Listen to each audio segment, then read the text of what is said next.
Ancient technologies. Um, Megalithic structures, or monolithic structures. Why were they constructed? Right? So my theory is, the dinosaurs, were wiped out by a comet. A lot of people agree on that idea, and it's a pretty accurate one.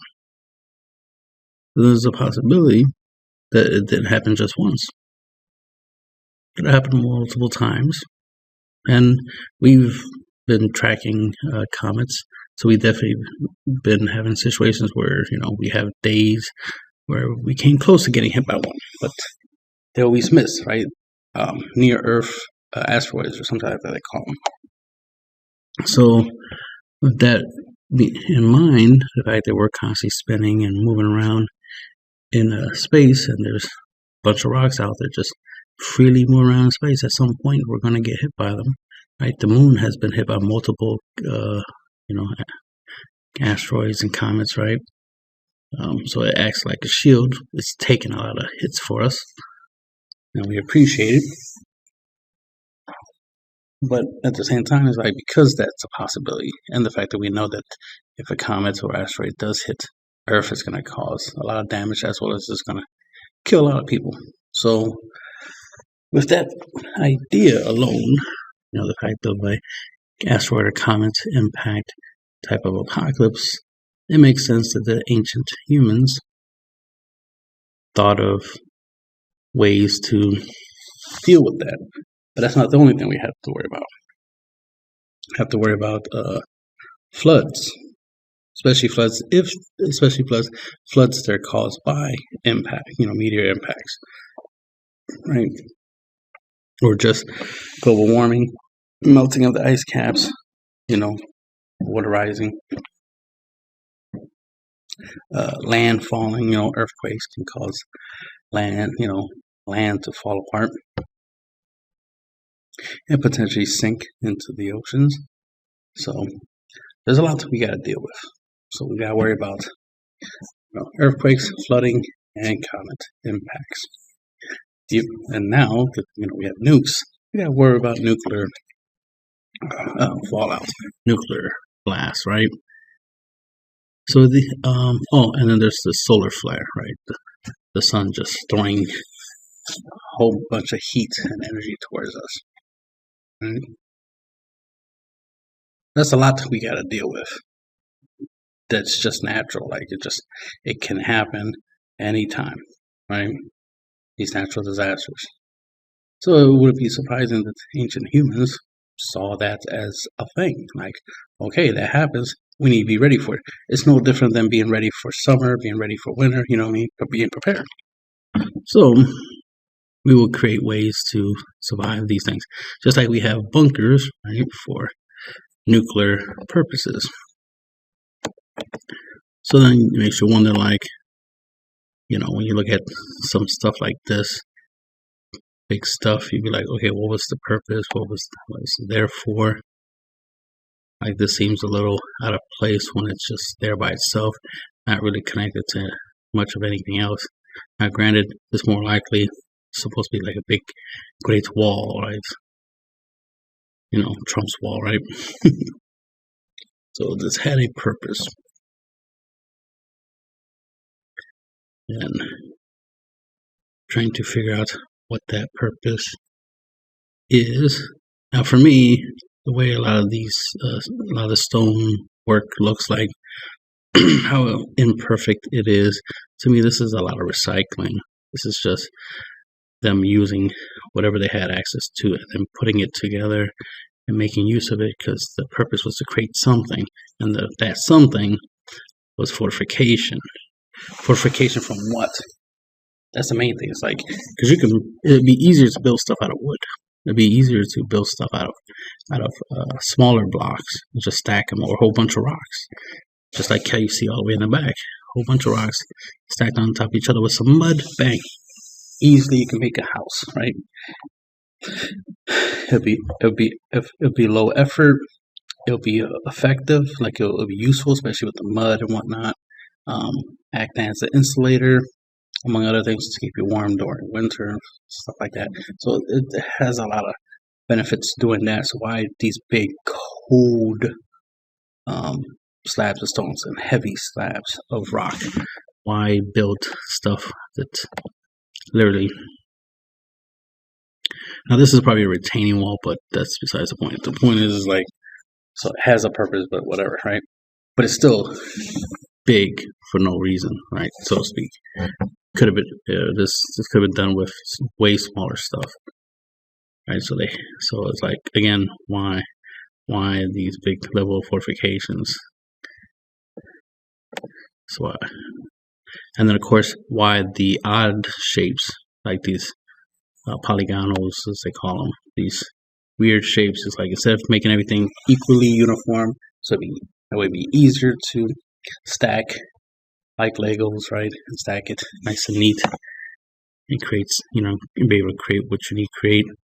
Why all this extra stuff? And then even over here, you see like there's a corner here, like how this is all bent, like warped. Again, right? What was the point of doing that? So now I'm thinking like, okay, why these random shapes being put together like that? What's the purpose behind it? Right? Could it be trying to illustrate something? Or I was thinking like, if I was to build it, that's how I always think. If I built this, why did I do it this way? Because one, for me, this is unnecessary. Like, it's all this, is not necessary. Simpler is better. So why would I make something complicated? Especially if it's just going to be something as simple as a wall. Why would I make a whole bunch of different shapes and put them together to make a wall when I can use the same shape to make a wall, right? Easier is better. So why not go the easy route? Why am I going the complicated route? There has to be a reason for it. So then all I could think of is, if I'm trying to make the wall, especially if I'm using a whole bunch of different smaller pieces instead of big pieces, I'm trying to make the wall less likely to come apart, right? So then I'm using all these different odd shapes, so that way it'd be hard for things to shift and move and come out of place from vibration. The vibration could be from an earthquake, right? Another possibility is vibration through sound-based technology. Maybe a weapon system that uses sound. Because I heard, a long time ago, there was the walls of Jericho or something like that being taken down by trumpets. An army, with instruments, was able to shake the wall down, and they were able to invade a city. This literally could be the reason why this has this odd shape. One, because it could help diffuse vibrational, what is it called? Vibrational resonance, or resonance frequency. There you go, resonance frequency. This could be a way to reduce that, since all the rocks are in so many different shapes. It's kind of like a way to distort vibrational, resonant frequency. Because if all the rocks were pretty much were all the same shape, and maybe even all the same material, it could cause. You just need to shake one, right? Resonant frequency shake. Just make one of them vibrate, and then they will all vibrate because of all the similarities, right? So they will all vibrate in sympathy, and sympathy, empathy, whatever, right?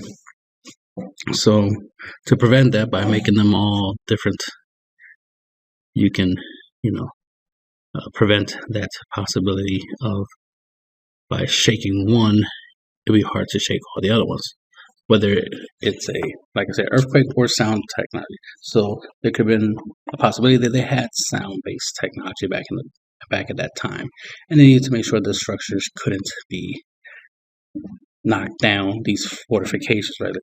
These walls and stuff like that, through vibrations.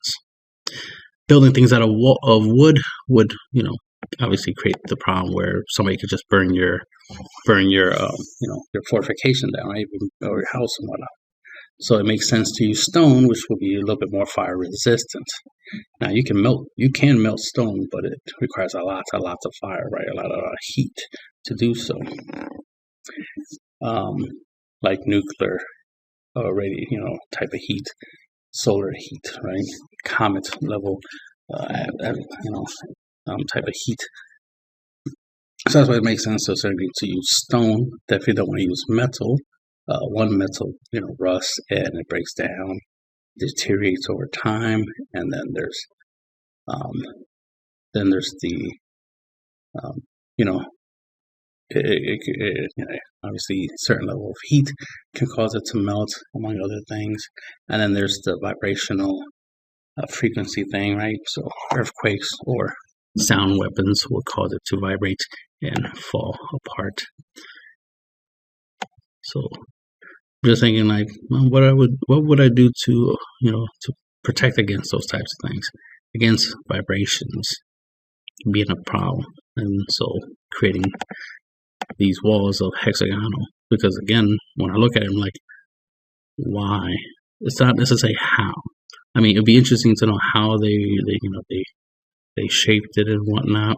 But the real question I prefer to ask is why, not how they did this. Why did they do this? It's a real question. Because again, it wasn't that necessary. They could have made things simpler. Even over here, you have a lot of different shapes, right? Different shapes to make this wall, which goes with the whole, anti-vibration or anti-earthquake concept, right? But at least they made it with all pretty much squares and rectangles, so it's easy to stack them and build something. Unlike the other wall where it's all the rocks are oddly shaped, so it made it, makes building things harder, not necessarily easier. So, like if I was to build a wall and try to make it hard to shake loose, so to speak, a pattern similar to this, I probably would pick. But the other one does seem a lot more advanced. This hexagonal version. I mean, this poly version with all these different shapes does look like it'll be hard for this wall to be taken down by an earthquake. And it's probably been hit by earthquakes a couple of times and it still hasn't fallen, right? The pyramids, right? Why did they make the pyramids? Not how they made it, even though it would be interesting to know that information, how they made the pyramids, but why?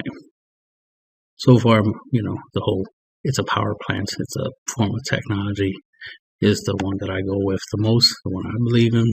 So it is a power plant for creating power. Right? It's like using big rocks. But for why though? I think those big rocks are supposed to represent kind of like a doorway. And they probably at some point intended that if they needed to, they would carve a door through a door.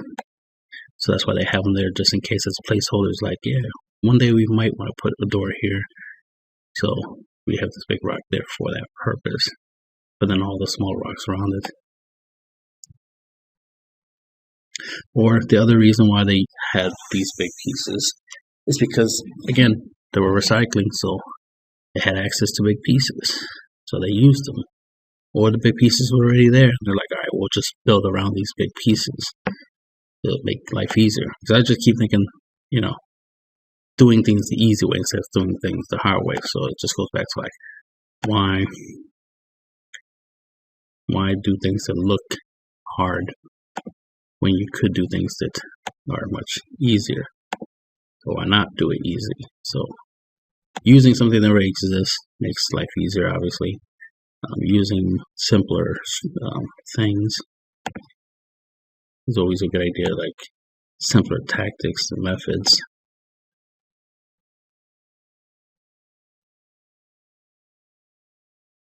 They clearly put a lot of time and effort to make these shapes work. Like I said, they're still there. If you look real close, you kind of see a little bit of this being a little off per se. Like this was moved a little bit. Not too surprising since it's on top. It looks like you could just push it over, because all these are not. That's the thing. None of these are like glued together per se. These are just stacked, and they just don't move because of how heavy they are. So there's that. And again, like I said, the odd shapes, I believe, is what allows them to be essentially earthquake proof. And then the fact that they're made of stone, and there's a lot of stone, to me is like fortification, right? Bunker. And also depends how old these are. What if there were like giants and stuff like that, which will explain why you have big blocks. Instead of using a whole bunch of smaller blocks and stack them up and build something big, you just get big slabs of rock and build something big. Because if you're going up against something that is big, that could easily lift, a small block and throw it, and move it out of its way, you rather have something big, so I'm thinking of like Attack on Titans type of idea, like dealing with giants, and you want to create a wall that can keep, like this. This is a good picture because you can see this guy. This guy's probably like 6 feet. So imagine if there was like a giant that was like 14 feet, right? No, he's 6 foot. I wasn't. Let's say 10 to 11 feet. So 8-foot person will already be a threat, especially if you're a 5-foot person. Somebody being 3 feet taller than you, or even being 5 feet taller than you, will be, a threat. Especially if they're big and strong, right? Muscular. They'll definitely be a danger to. Or there could have been animals, right? We can't assume. Can't just assume that it would be human versus human, and you need fortification against humans. It could be against animals. What if this stuff was built at the time, the dinosaurs were still around for a while? And we're assuming that a lot of this stuff was created after the Stone Age, right? After the dinosaurs were wiped out. But what if this stuff was actually built at the time of the dinosaurs' existence? Which is why we have to have these big monolithic and megalithic structures as fortification and protection against just T-Rex just strolling by and just chomping on people, right? Might need these bigger stone structures for defense. So that's my theory so far, that the reason they use stone and whatnot and went through all the trouble of moving big, heavy stone is for fortification, a form of protection for whatever reason, whether it's an apocalyptic situation like a comet impact, flooding, many other factors. Stone it's not only durable.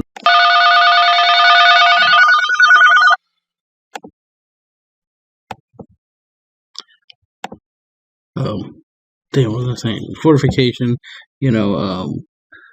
it's a place, to protect them from the apocalypse, essentially, right? I see them as bunkers, essentially. Also, since they will last long because they're stone, it's good for people for the future. Like it's a solution to a futuristic problem of you need someplace safe to to survive apocalypse and to live and whatnot, right? As well as it's just for future generation purposes, because it also serves the purpose that just as long as the human race survives, they're going to need a place to stay. Let's make something permanent where they can stay, right? A permanent residence, a permanent place to live. Because obviously, before they started making things out of stone, they were living, like nomads, right? Creating, wooden structures, mud structures, and just, you know, everything was temporary because it was just, you know, simple materials that they created, their shelter with. But eventually they were like, okay, we need something better, stronger, especially for the changing of the world, the climate, things, it's getting colder, more dangerous. We need better. We need actual, like, real fortification, right? We need real security, right? We need some way to survive. Um, Again, like I said, earthquakes, floods, asteroid impact, things of that nature, even giant animal creatures and humans or whatever, right? Any threats, giant threats, right? Um, so it makes sense to create these big structures that will last a long, long time. So that way, generations after generations after generations of humans will have a place to live, right? A place to live, stay. Also, it helps to save knowledge and information, before computers and stuff like that was a thing.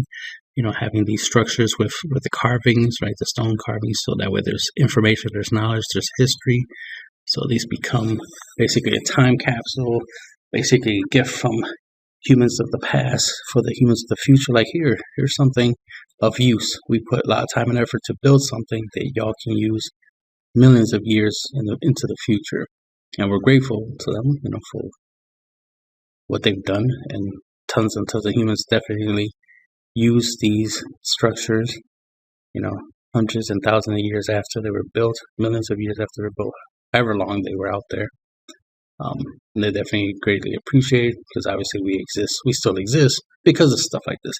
And to me, this is part of that. It's part of human preservation. Is the main theory I have for why these are big giant stone structures when they could have just made everything out of, like, wood and mud and simpler material, simpler methods. Why go through all this big trouble? Is because they wanted something that will last literally ages, so that way we will have them now. And that's the end of the video.